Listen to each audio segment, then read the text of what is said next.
Welcome to the Lippincott Medical Surgical Nursing video series. Today's topic, caring for a patient with diverticulitis. In this module, you'll learn what's involved in caring for a patient with diverticulitis and how to deal with common patient questions and concerns. We'll begin with the report you receive from the nurse who was last on duty. The summary report you'll hear today is in the SBAR method: situation, background, assessment, and recommendations. Right. So, you'll be taking care of Chad Browning today? Yes, I will. What can you tell me about him? Well, Chad Browning is a 40-year-old patient of Dr. Simmons with no known drug allergies.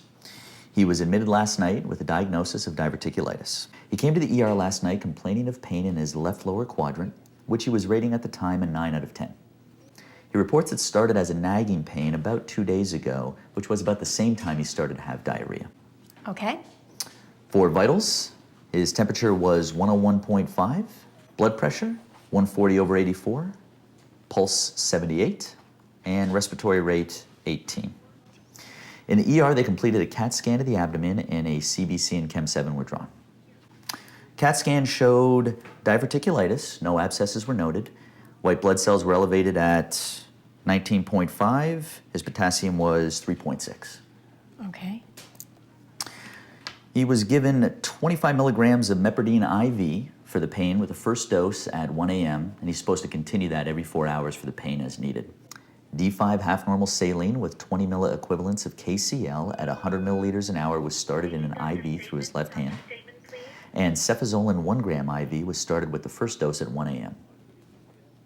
They decided to admit him to the general medical floor at that point, so they sent him up to us. Mr. Browning has a past medical history of diverticulosis. He had a laminectomy of L5-S1 10 years ago, and says that he has 2 drinks a night and smokes a cigar every weekend. Now for his systems assessment. Neurological. He is awake, alert, and oriented ×3. He is a little anxious at times. Cardiovascular. His heart rate is regular with no adventitious sounds noted, and he has an IV of D5 half-normal saline with 20 of KCl at 100 milliliters an hour going through his left hand. Respiratory, his lungs are clear to auscultation. Gastrointestinal, his abdomen is soft with positive bowel sounds. He does complain of pain in his left lower quadrant. His last dose of mepridine was at 5 a.m. He did have 2 episodes of diarrhea last night, but reports it was much less than before. No blood was noted.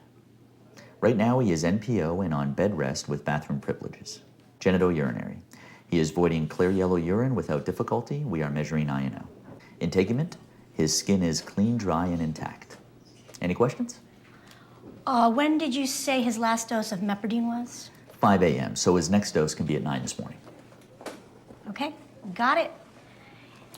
What are your recommendations? I would monitor for any of the warning signs of an acute problem, such as fever greater than 101, nausea, vomiting, loss of bowel sounds, or if his abdomen becomes rigid and board-like. Dr. Simmons would want to know about any of those immediately. I would also check his lab reports this morning, specifically the white blood cell and potassium levels. Okay, got it. All right.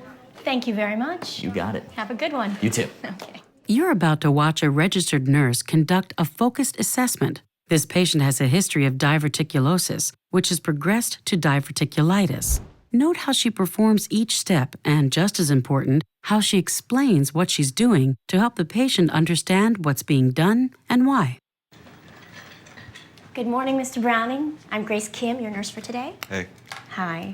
I'm just going to get situated here, and then I'm going to wash my hands.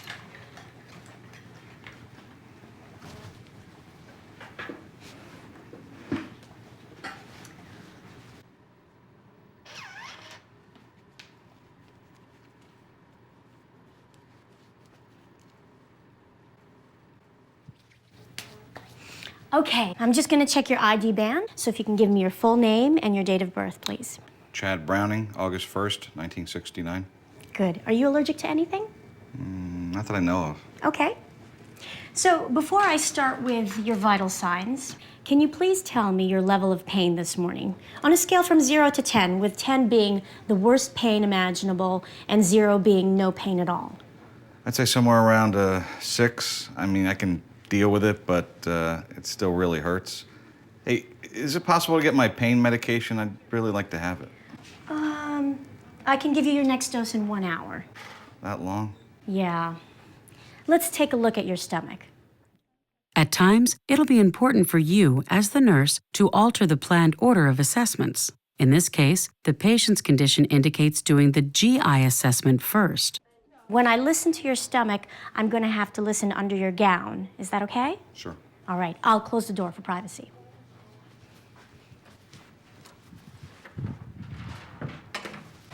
Okay, so I'm just going to bring this down a little bit and lift your gown up.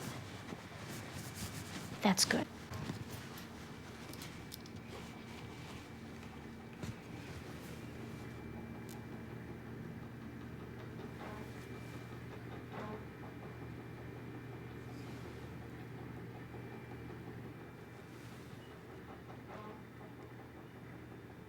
Okay. I heard some gurgling sounds, and that's good. Now I'm going to touch your stomach, and you tell me if it hurts anywhere. Okay.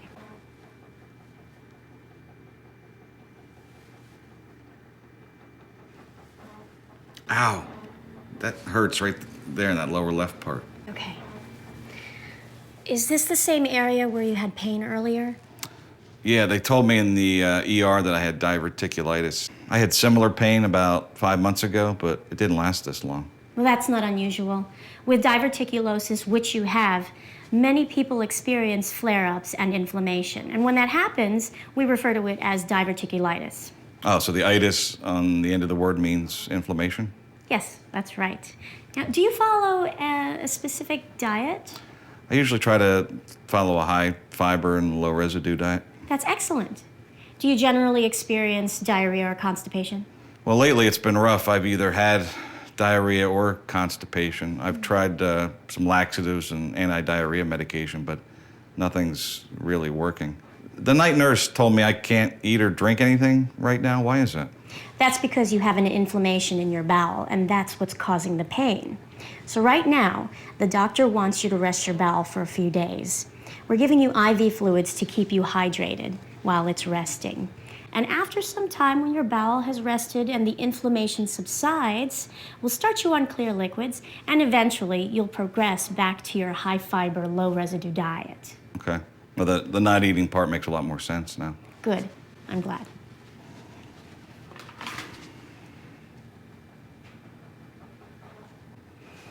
It says here that you had some diarrhea last night. Twice last night. But it wasn't bad compared to before I came in. Did you notice any blood? No, I didn't. That's good. Well, if you do notice any and you have severe sudden pain, please let me know right away. As soon as I finish my assessment here, I will talk to Dr. Simmons about your current pain levels and your medication schedule. That would be great.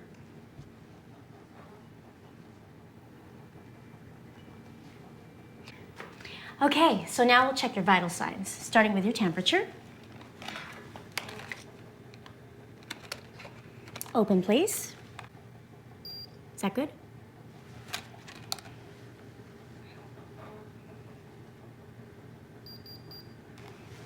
.1.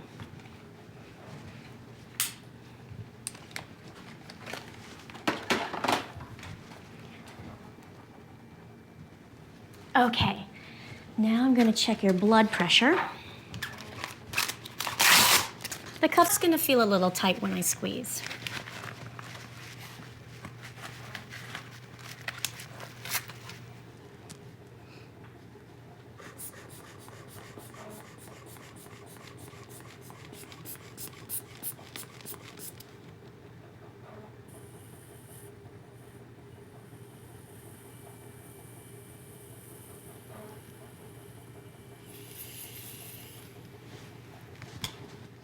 (128/80). Is that high? It sounds high. That's fine. Actually, it's much lower than when you came to the ER. Okay, now I'm going to measure your heart rate.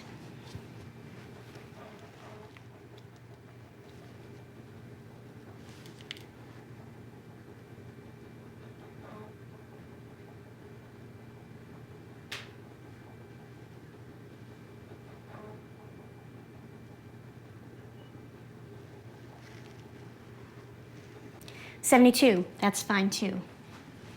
And your respiratory rate is 16.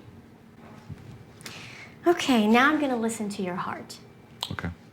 When performing a cardiac assessment, listen to the 5 areas of the heart, checking for any abnormal heart sounds.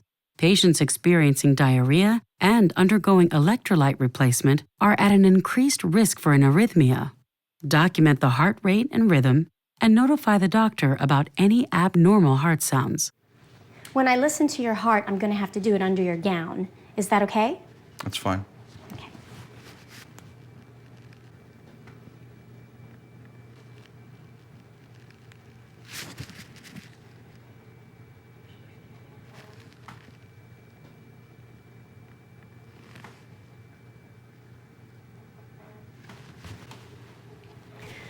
Okay. Can you turn to your left side, please? That way I can listen to your PMI, your point of maximum impulse. All right. That's good. Thank you.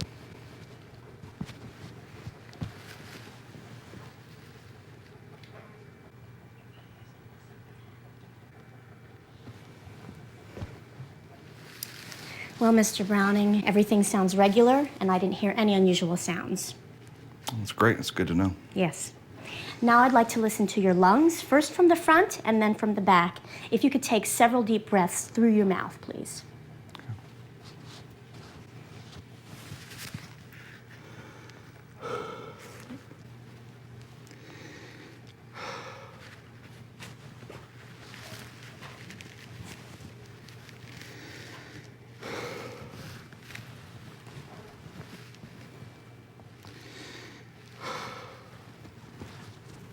Okay, can you lean forward for me? That's good. Just a few more times.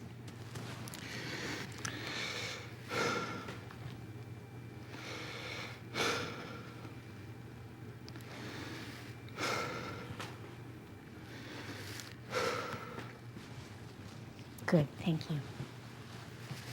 Your lungs sound fine too. Good. Okay, now I'm going to check your IV. When assessing the IV site, check for redness, edema, or drainage. Any of these findings is an indication that the IV site should be changed. Also, assess the IV bag and rate to ensure it matches the current orders. Tell me, do you feel any pain or discomfort around this area here? No. No pain there. Okay, good. I don't see any redness or swelling. It checks out just fine. Now, if you do feel pain or discomfort, let me know right away and I'll have the IV site changed. I can do that. Okay. Now I'm going to check your IV bag and rate. D5 half normal saline with 20 of KCl at 100 milliliters an hour, 100 milliliters an hour. Everything looks good. Great.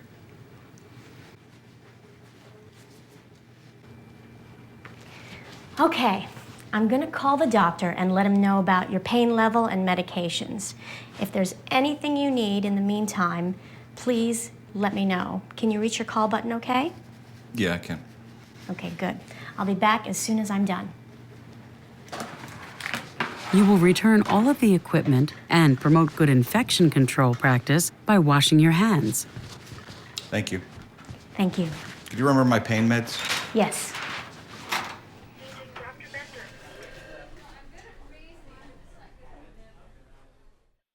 When compiling your report, keep in mind that by noting trends from one assessment to the next, you can provide helpful insights for the patient's care.